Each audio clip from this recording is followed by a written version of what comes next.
They say some doors should never be opened. In 1982, Soviet divers opened one.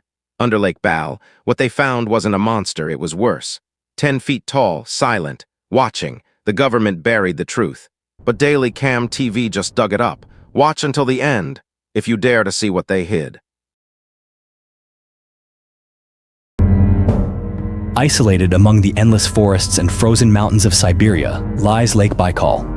Not merely a sparkling jewel of Russia, but a living vault of mysteries yet to be uncovered.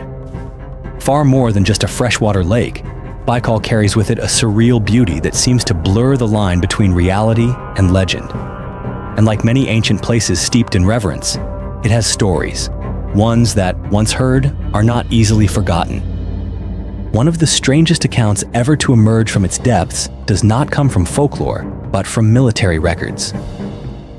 In the summer of 1982, a Soviet Navy unit was dispatched to Lake Baikal to carry out a deep diving training operation.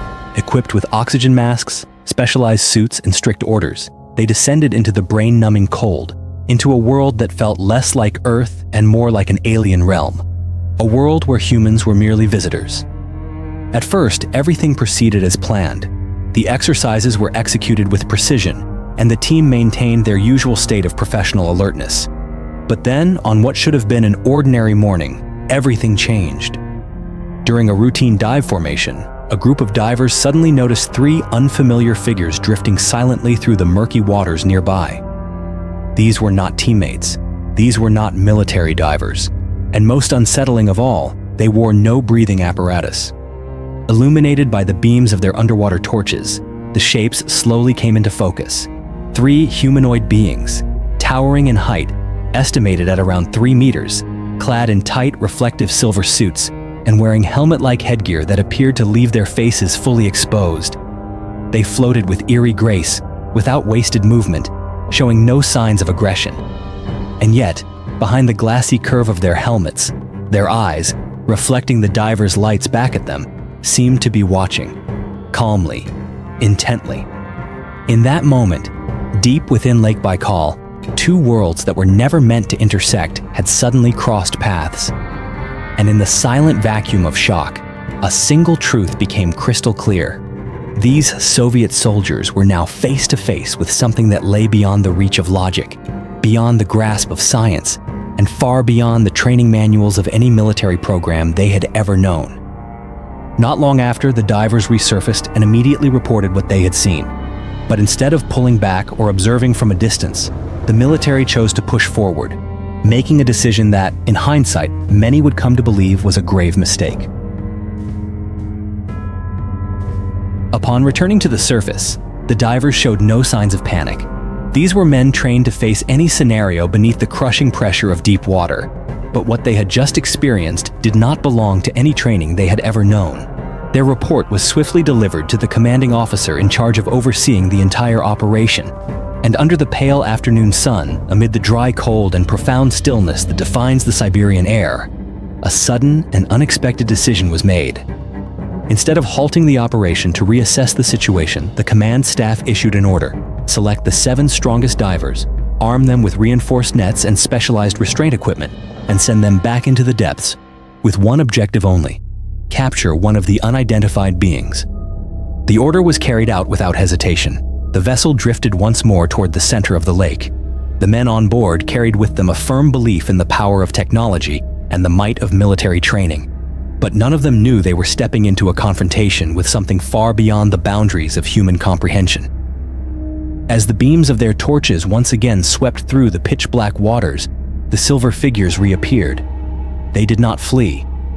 On the contrary, the 3 mysterious entities began to drift closer, slowly, deliberately, almost as if curious. It may have been an act of communication, or perhaps a mutual attempt at observation, but that moment was abruptly broken when one of the divers, acting in accordance with the plan, launched a steel net toward the nearest figure. No one could have predicted what happened next. In the blink of an eye, one of the beings reached to its side and pulled out a small metallic object. It bore no resemblance to any known weapon, no trigger, no visible flash of light, but its effect was immediate and devastating. A vortex erupted in the water, violent and unrelenting, as though the very lakebed had been torn apart. The immense force hurled the entire dive team back toward the surface in a brutal and uncontrolled ascent. What followed on the surface was chaos. Their bodies trembled. Their eyes were wide with fear. Some were barely conscious.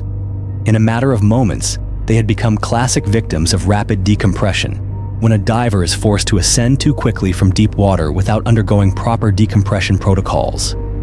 There was only one functioning decompression chamber. Of the 7 who returned, only 4 were placed inside. The remaining 3 were laid out on the frigid rocky shore, comforted by hollow reassurances as their bodies convulsed with unbearable pain. Not long after, they died. Their deaths were recorded in the official reports.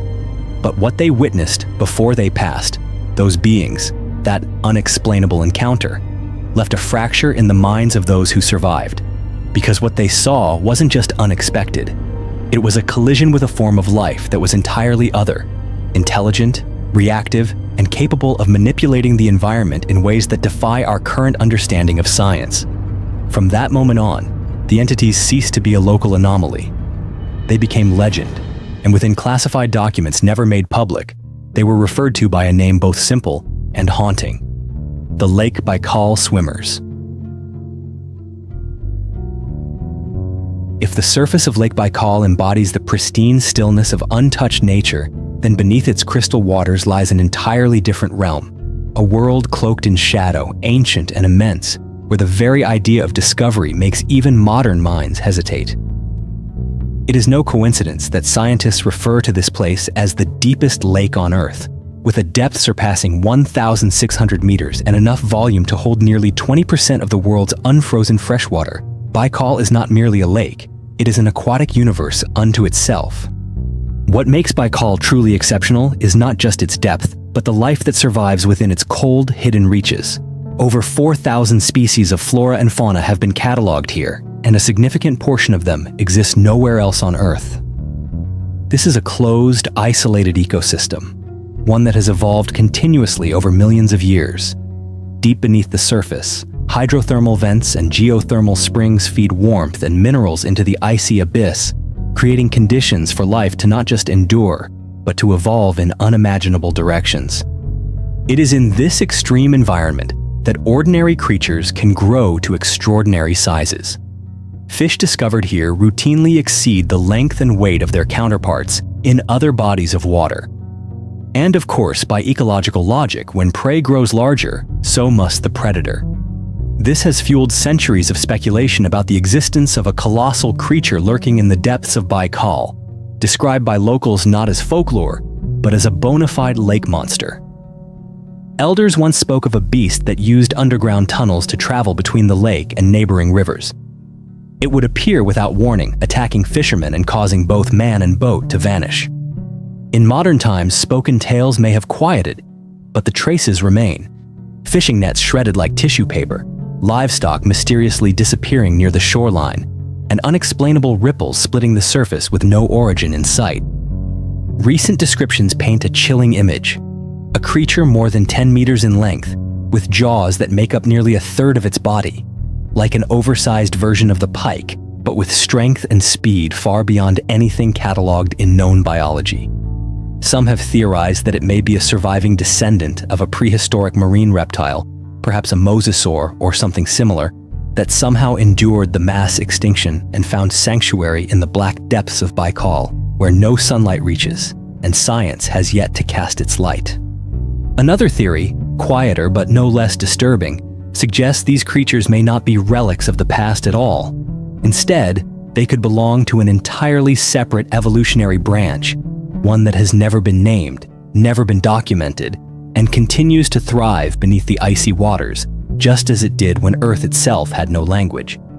Each time a net is torn, each time a dim shaft of light from the lakebed is swallowed by a vast, shapeless shadow, the people living along Baikal's edge are reminded of the old stories. No one has ever seen the creature clearly, but its existence, or even the faint possibility of it, is enough to ensure that no one turns their back on the lake once night falls. If the bottom of Lake Baikal holds ancient secrets, then the sky above it seems to mirror an entirely different reality. a realm untouchable by human hands, yet present just often enough to ensure we can never quite look away. For years, residents around Baikal have grown accustomed to strange phenomena occurring above the water's surface. But in time, the light no longer came only from below. Some began to speak of luminous orbs, perfectly round, brilliant, and moving in ways that defied the known laws of physics. These glowing spheres would drift silently across the lake, then either shoot skyward with astonishing speed, or plunge into the depths without disturbing the water in the slightest. One of the most vivid eyewitnesses was Alec Chulain, a seasoned diving instructor with years of experience on the lake. One late afternoon, as the lake shimmered silver beneath the setting sun, he and his students were adrift in a small boat when they saw it. At first, it appeared only as a faint red blink on the horizon, like a misplaced star rising from the wrong part of the sky. But then it moved closer, gliding just above the water at a pace that wasn't fast or slow, but somehow deliberate.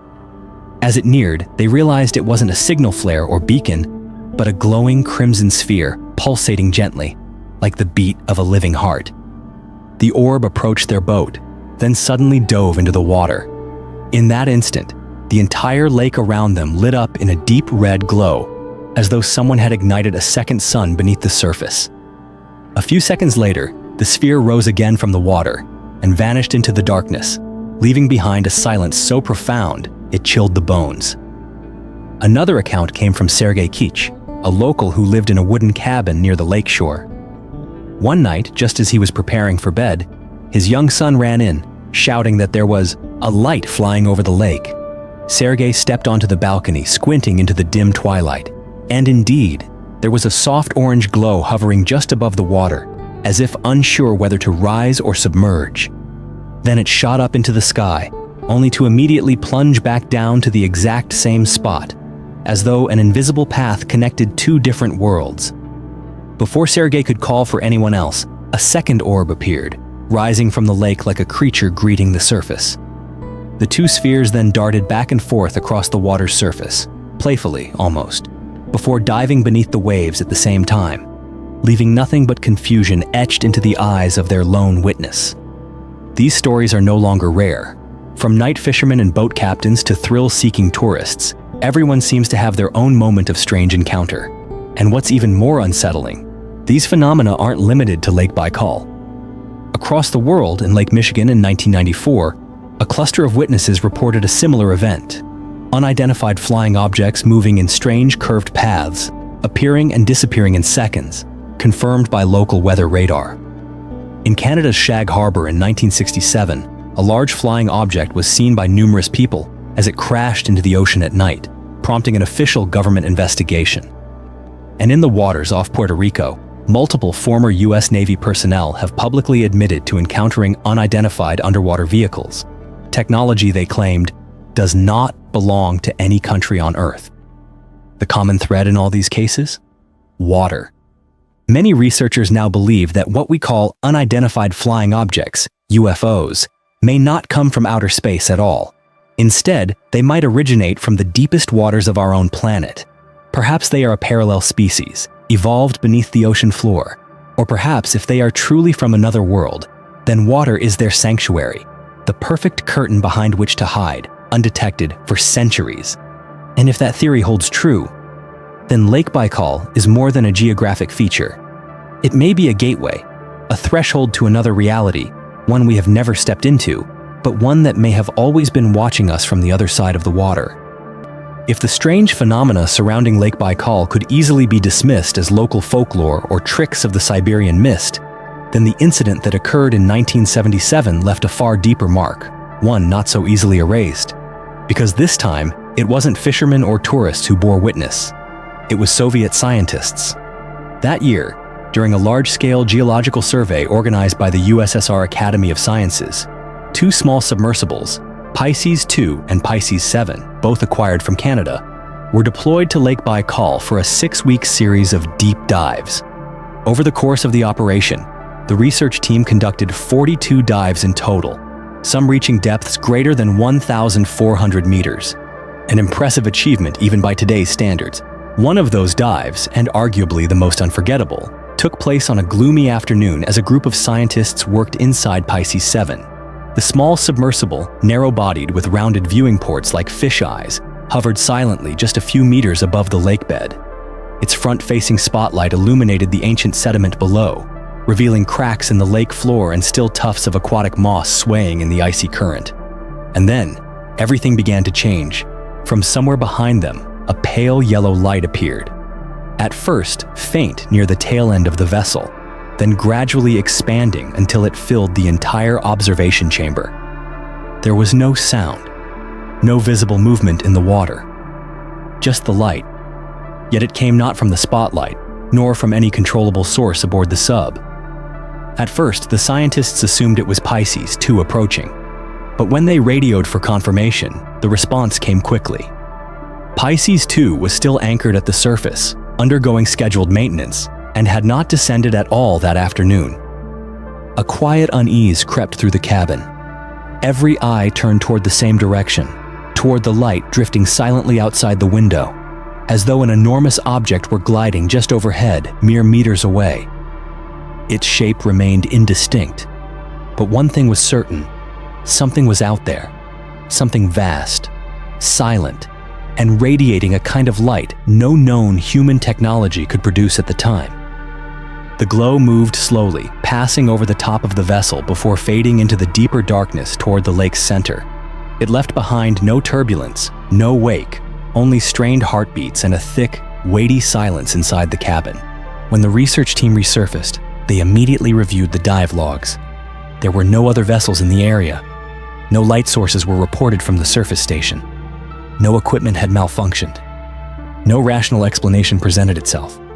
And the most crucial fact of all, in 1977, no submarine in the world, Soviet or American, was capable of operating stably at depths greater than 1,400 meters while producing such a powerful external light source. The incident was never widely publicized. It appeared only years later, tucked away in a supplementary report quietly appended to a geological dossier. But for those who were there, the world never looked the same again. Some members of the team spent years afterward trying to explain what they had witnessed. A few proposed that it may have been a rare instance of subterranean electrical discharge. Others suggested it was an unusual reflection caused by methane gas escaping from the lake bed. But when they spoke of the feeling, the primal instinct that only stirs when we come face to face with something beyond reason, they all described the same thing: presence. Not illusion, not malfunction, but the intentional presence of something, watching them from the other side of the light. To this day, no scientific explanation has been offered that can fully account for what happened. And those who participated in that dive, if they are still alive, continue to carry it with them, like a memory that never dims, glowing softly in the mind like that yellow light drifting in the silence beneath Lake Baikal. After years marked by unexpected encounters, strange lights, 3-meter-tall beings who breathe no air, and glowing red orbs that dart through both lake and sky, one question still lingers above all others. What exactly lives beneath the waters of Lake Baikal? Some insist that it's all a misunderstanding, a military accident embellished over time, a case of rapid decompression retold through the lens of collective imagination, a trick of geological light seen by minds on edge, perhaps. But can so many phenomena, across different years, different witnesses, different instruments and conditions, coincide so perfectly by chance? One theory, once ridiculed as fringe science, is now being reconsidered by some researchers with growing seriousness. That water, seemingly lifeless and inert, might in fact be the long-term habitat of an entirely different form of civilization.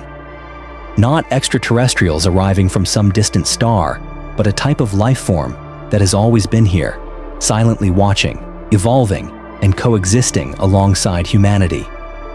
Perhaps they emerged from another moment in Earth's geological history, an evolutionary branch long forgotten. Or maybe they did come from another world, but chose water as their refuge, embedding themselves within the deepest sediments of this planet. In that context, Baikal, with its terrifying depth, freezing temperatures, and ability to conceal anything beneath its black veil, would be the perfect sanctuary. Some have speculated that the so-called swimmers of Baikal may not be biological creatures at all, but organic machines, designed to operate in environments of crushing pressure, sub-zero cold, and complete darkness. Their intelligent reactions, the metallic device that triggered a whirlpool, their ability to appear and vanish without a trace, all point toward a technology far beyond what modern humans can currently comprehend.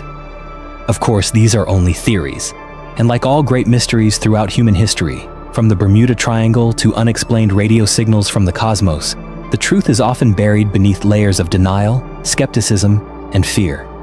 Perhaps the Soviet Union knew more than it ever admitted. Perhaps subsequent dives and investigations were never made public. Or perhaps they came to understand that some doors are best left unopened. Because once you've seen what waits behind such a door, you may never see this world the same way again. Even now, Lake Baikal continues to draw explorers, scientists, and dreamers alike. Its surface remains clear as crystal, but at a certain depth, the light begins to fade, the temperature plummets, and time itself seems to slow. And if you ever find yourself standing before that lake, on a moonless winter night, when the water lies still like a black mirror reflecting the heavens, pause for a moment, look down, listen closely, because perhaps something is quietly looking back at you from the other side of the water. What you've just heard may be nothing more than legend, or it may be a truth we're simply not ready to face. But if there are still things in this world that defy explanation, then perhaps it's in the deepest places that we should begin to look. Thank you for staying with us until the very end of the video. If you enjoy mysteries that remain unsolved, don't forget to hit subscribe and share this story with those who also believe that something is out there.